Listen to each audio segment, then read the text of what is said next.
নমস্কার বন্ধুরা, দেখো আজকে দুপুরে আমি তোমাদের একটা নতুন রেসিপি করে দেখাচ্ছি। সেটা হচ্ছে চিচিঙ্গে দিয়ে চিংড়ি মাছ। তা কিরকম করে করি আমি, তোমরা সেটা দেখতে থাকো।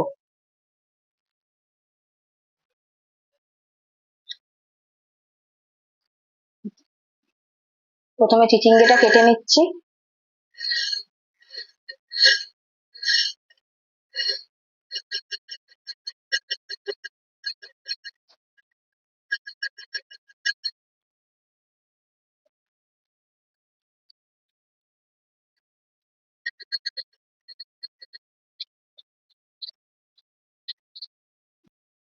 এবার আলুগুলো কেটে নেব, সরু সরু করে লম্বা লম্বা করে আলুগুলো কেটে নেব।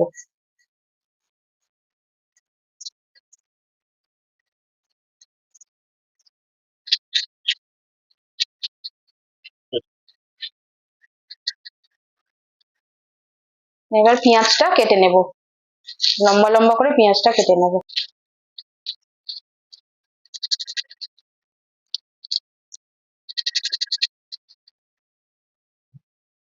দেখো বন্ধুরা, আমার চিচিঙ্গে পেঁয়াজ আলু সব কাটা হয়ে গেছে। নিয়ে নিয়েছি চিংড়ি মাছ, চিংড়ি মাছে হলুদ নুন দিয়ে মাখিয়ে রেখে দিয়েছি। আর মশলার মধ্যে সেরকম কিছুই লাগছে না, সর্ষে বাটা, পাঁচফোড়ন, চিনি, হলুদ, লঙ্কা, নুন। চলো রান্নাটা শুরু করি।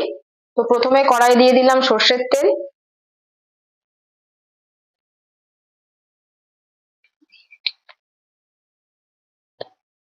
তেল গরম হয়ে গেছে, এবার চিংড়ি মাছগুলো ভেজে ভেজে নেব। চিংড়ি মাছগুলো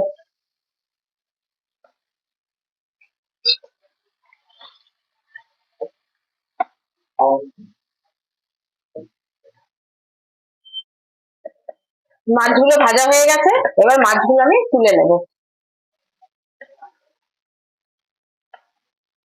কড়াই দিয়ে দেবো, ওই তেলেই দিয়ে দেবো পাঁচফোড়ন।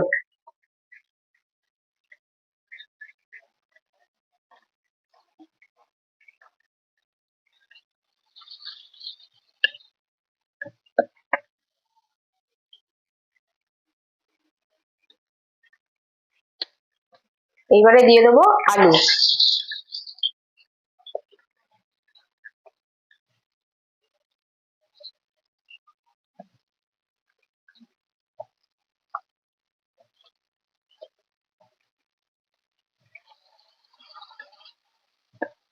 আলুগুলো একটুখানি ভাজা ভাজা করে নেবো।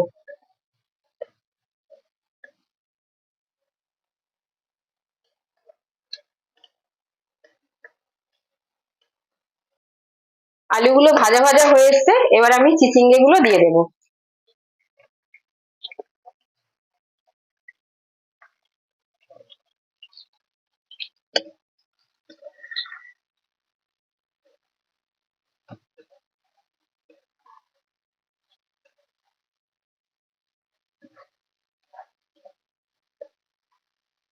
চিচিঙ্গে গুলো একটু নাড়াচাড়া করে নিলাম, নিয়ে এবারে দিয়ে দেবো পেঁয়াজ গুলো। এবারে এটা একটুখানি ভেজে নেব।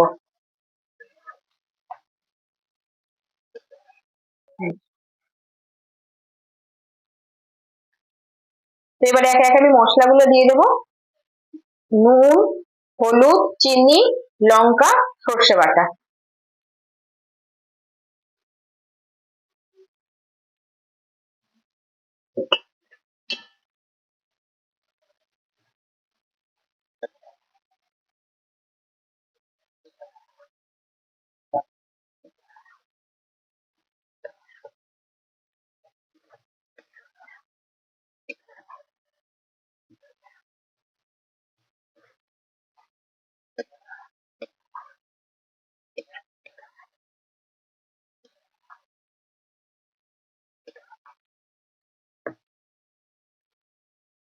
সর্ষে বাটা দিয়ে বেশি কষবো না, কারণ তেতো হয়ে যাবে।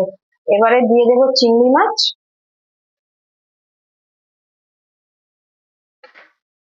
চিংড়ি মাছ দিয়ে একটু নাড়াচাড়া করে দিয়ে দেবো জল।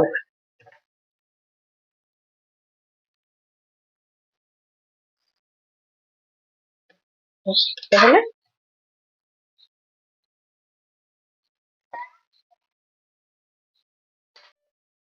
নাড়াচাড়া করে এবারে ঢাকাটা দিয়ে দিলাম। তার জলটা শুকনো হওয়া পর্যন্ত ঢাকাটা এখন খুলবো না। দেখো বন্ধুরা, এবার জলটা পুরো শুকিয়ে গেছে। আমি নামিয়ে নেবো চিচিঙ্গের তরকারিটা। পুরো জলটা শুকিয়ে গেছে, একটু মাখো মাখো করে আমি এবারে চিচিঙ্গেটা নামিয়ে নেব। তো বন্ধুরা দেখো, আমাদের চিংড়ি মাছের আলু দিয়ে তরকারি পুরো রেডি। এটা তোমরা ভাতের সাথে বা রুটির সাথে যা দিয়ে খুশি খেতে পারো। খেয়ে দেখো, এটা খুবই ভালো লাগে খেতে।